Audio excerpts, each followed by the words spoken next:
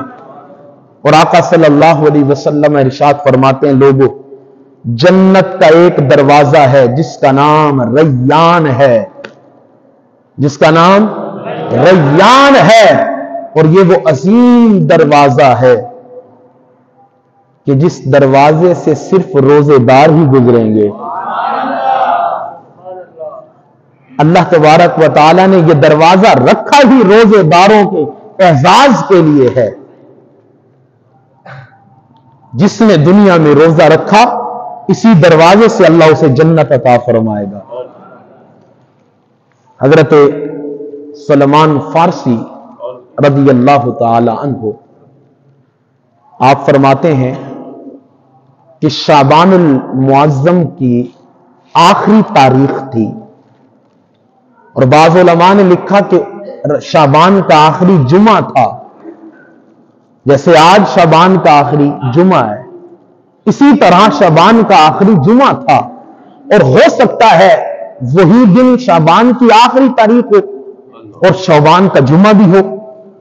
تو حضور علیہ الصلوۃ والسلام نے خطبہ ارشاد فرمایا صحابہ کرام کی جماعت کو، جس کی سنت آج میں بھی ادا کر رہا ہوں اور ہر منبر پہ بیٹھنے والا یقیناً ادا کر رہا ہوگا۔